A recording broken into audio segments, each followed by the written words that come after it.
Rantau Panjang. Terima kasih Tan Sri Ketua. Ya. Terima kasih kerana memberi peluang kepada saya untuk sama-sama menyokong usul cadangan pindaan peraturan mesyuarat Dewan Rakyat, yang mana ini adalah satu cadangan yang cukup baik dan kita sebagai ahli Dewan sangat bersetuju untuk kita sama-sama meletakkan Dewan kita di kelas pertama untuk kita dijadikan contoh. Sebab kita sebagai pembuat dasar adalah menjadi bukan semata-mata kita sebagai pemimpin dalam masyarakat, tapi kita menjadi contoh dan rujukan apalagi di sudut akhlak dan tindakan kita. Menyentuh peraturan mesyuarat 364 yang dalam pindaan fasa 4 itu yang mengatakan iaitu pindaan terhadap adalah menjadi kesalahan bagi ahli Dewan yang menggunakan bahasa kurang sopan dan dipinda dengan menambahkan termasuk juga membuat pernyataan yang seksis. Dan ini adalah satu perkara yang saya kira bertepatan, sebab dalam kita memberi sumbangan kepada pembangunan negara tidak mengira masalah gender. Yang paling penting ialah bagaimana kita boleh memberi sumbangan yang terbaik, dan seharusnya masalah seksis ini tidak menjadi suatu perkara yang menjadi amalan kita sebagai ahli Dewan. Sepatutnya kita menunjukkan akhlak yang baik, tata kata yang baik dan saling menghormati tanpa mengira jantina ataupun keturunan. Yang kedua, saya ingin menyentuh tentang peraturan mesyuarat 20/1 yang mana dalam pindaan ini di mana dan perenggan 1 memasukkan selepas perkataan setiausaha perkataan risalah hendaklah dalam bentuk cetak, elektronik atau apa-apa rupa cara yang diperintahkan oleh Tuan Yang di-Pertua. Yang mana saya sangat bersetuju pindaan dalam ini dibuat, yang mana apa yang kita nak ialah sesuatu perkara yang lebih memudahkan untuk kita mendapat maklumat apa-apa yang penting untuk sebagai bahan tambahan kita sebagai ahli parlimen. Cuma saya ingin minta penjelasan terutama maklumat-maklumat yang berkaitan dengan janji-janji yang dibuat oleh menteri-menteri dalam Dewan. Kadang-kadang janji nak bagi dalam bentuk bertulis, nak janji tapi sampai kadang-kadang tak terima. Jadi perkara ini boleh memberi image, memberi kesan kepada keberkesanan peranan ataupun keberkesanan kita dalam Dewan ini, termasuk juga risalah-risalah yang penting. Contoh dalam laporan-laporan yang penting yang kami perlu tahu. Berapa kali kalau pengalaman saya di Dewan, sejak Dewan Negara sampai Dewan Rakyat, minta contoh laporan berkaitan dengan Petronas. Banyak isu-isu yang kita tak jelas tetapi tidak diberi laporan, dibentangkan dalam Dewan ini. Juga banyak isu-isu lain yang biasa disebut tetapi tidak diberi dengan detail. Jadi saya minta supaya apa-apa saja perkara yang berkaitan dengan kepentingan kita sebagai penggubah dasar yang penting untuk kita dapat penjelasan dan sebagai rujukan hendaklah diberi maklumat kepada kita dengan jelas oleh pihak kerajaan. Sikit. Ya. Sila. Terima kasih Tan Sri. Kalau boleh saya celah, sekadar mau mencelah saja kerana sangat tertarik dengan cadangan yang sudah sampai pada waktunya ketika dicadangkan di sini bahawa daripada penjawatan kuasa supaya risalah hendaklah dalam bentuk cetak, elektronik atau apa-apa rupa cara yang diperintahkan oleh Yang di-Pertua. Sudah sampai waktunya Tan Sri Yang di-Pertua, ya, dan saya minta rantau panjang untuk memberikan ini sebagai dokongan dan sokongan kerana dalam usaha kita, ya, mengurangkan carbon footprint dengan izin Tan Sri Yang di-Pertua, ya.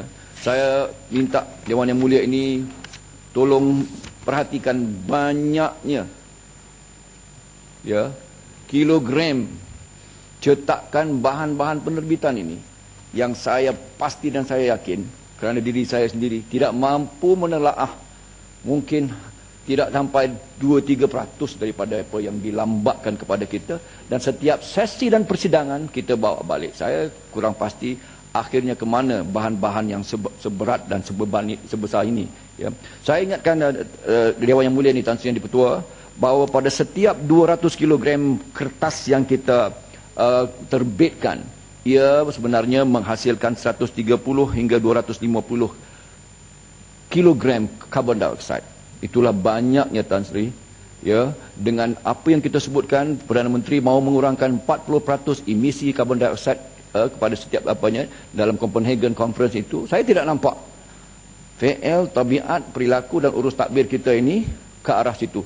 Lalu saya minta Dato' Panjang supaya perkara ini saya mungkin tak dapat berucap, tapi saya mahu diperhatikan, ya, dalam amalan, ya, parlimen kita ke arah satu yang world class. Bukan saja bahasanya ya perlu diperbaiki, ya. Hari ini sudah kita ada dua cadangan ini dan pindaan ini, tetapi kedua-duanya adalah cukup penting dan cukup timely dengan izin. Tetapi saya juga atas isu ini mahukan buat julung-julung kalinya perkara ini bahaskan.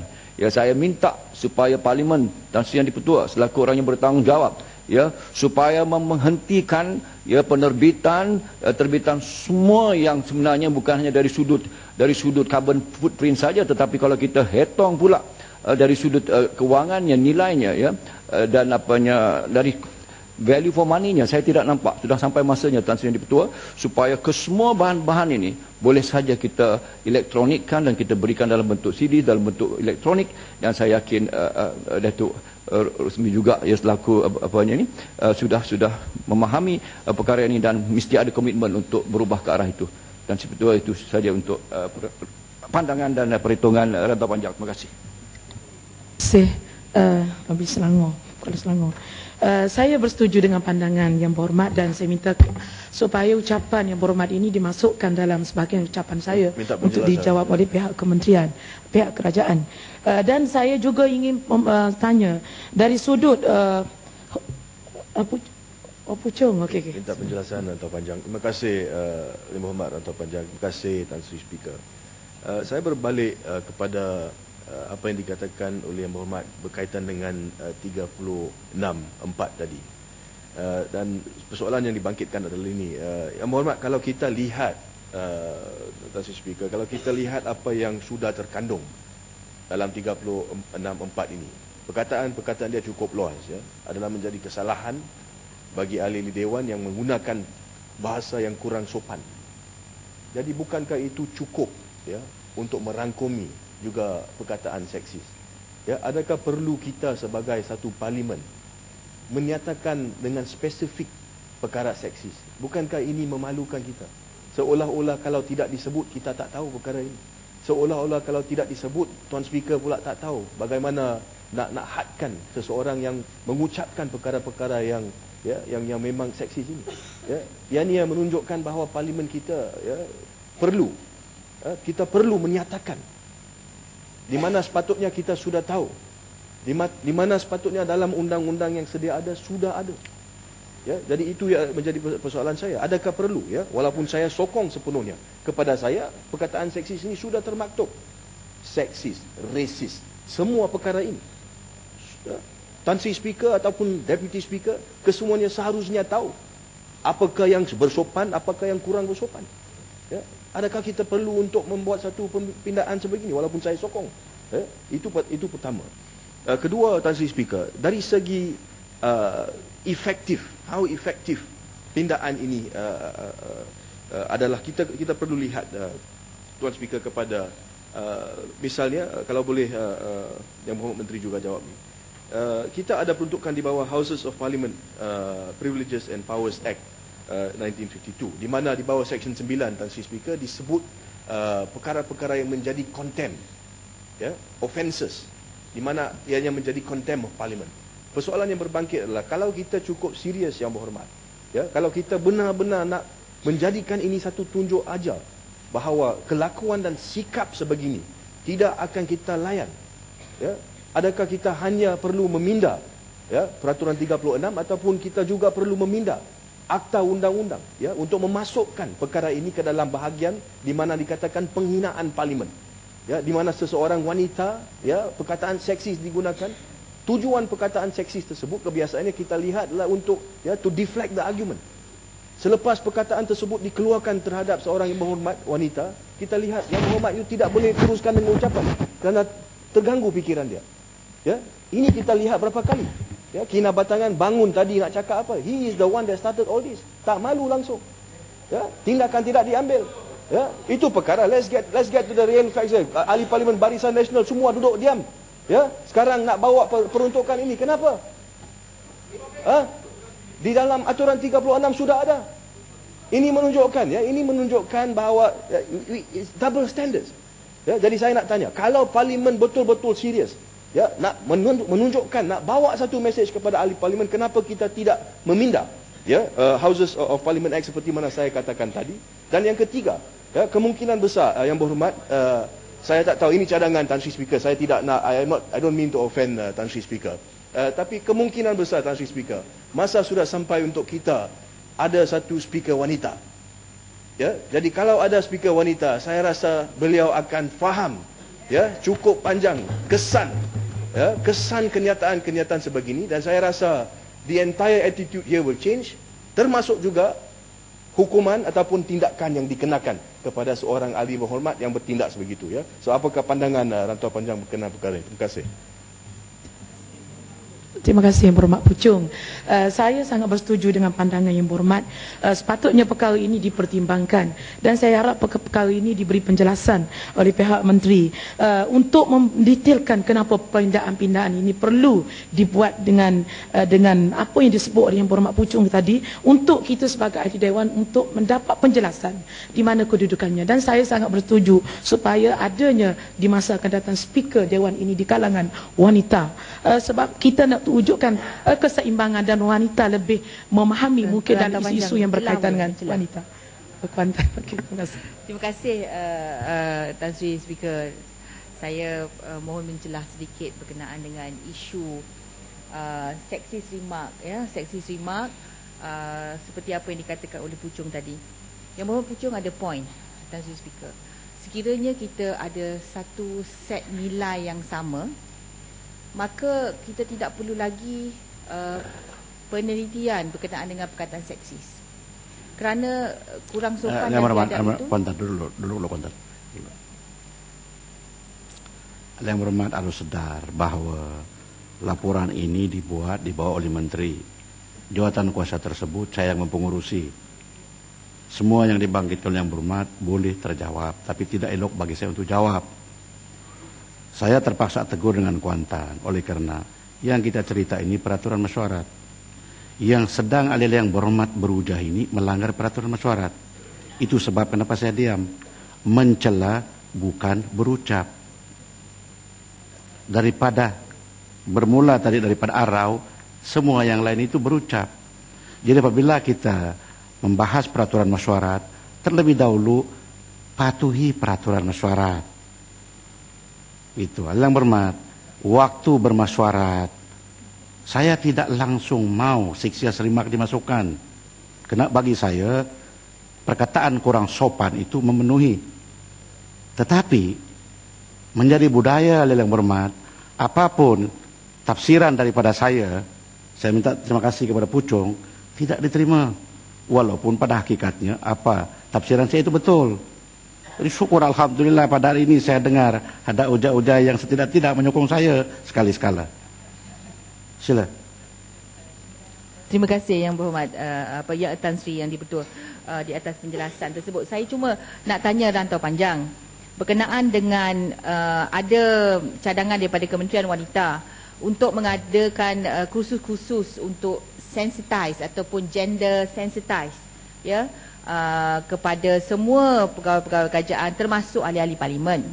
Apa pandangan Rantau Panjang sama ada wajar atau tidak ahli-ahli parlimen, terutamanya ahli-ahli parlimen Barisan Nasional, diberikan kursus dan disensitizekan berkenaan dengan apa maksud gender sensitif ini supaya mereka tidak timbul lagi perkataan-perkataan seksis di masa akan datang? Tan Sri, betul, saya rasa itu perlu ditarik balik. That is a very unfair remark. Sebab selama dengan ini yang izin sebut tarik balik yang itu. selama ini Tarik balik yang mengatakan khusus untuk BN saja.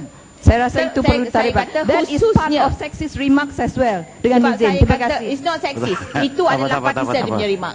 Saya kata wajar atau tidak diadakan kursus untuk ahli-ahli parlimen, khususnya ahli parlimen BN. Sebab sebelum ini yang keluarkan sexist remark ialah belah sana. Saya rasa itu perlu ditarik balik. Rantau Panjang perlu mengambil saya juga ingin bertanya Rantau Panjang. tidak baik. Yang Berhormat, Petang sadong Kuantan. Tenang duduk sekejap. Duduk sekejap dulu. Duduk sekejap dulu.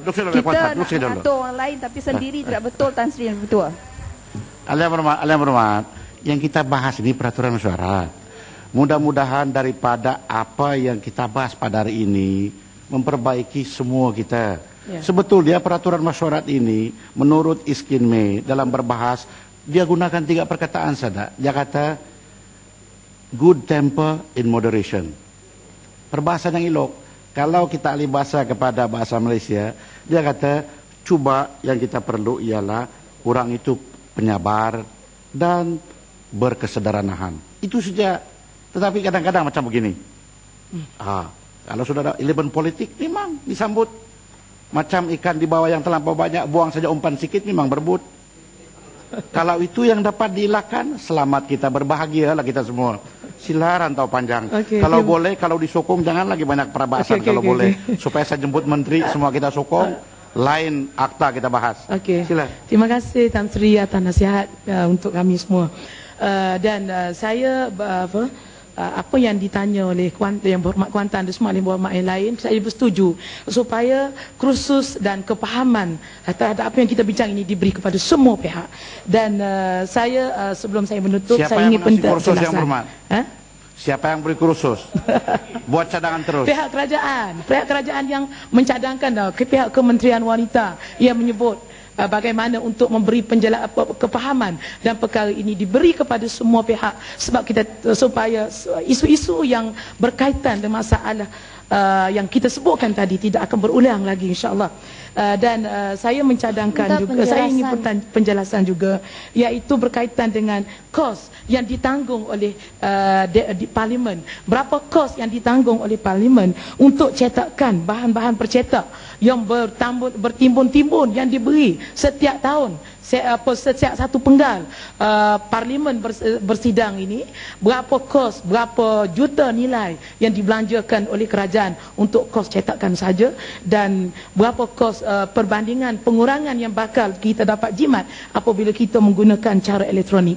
Saya minta penjelasan daripada pihak kementerian. Jadi dengan itu saya menyokong usul ini. Terima kasih.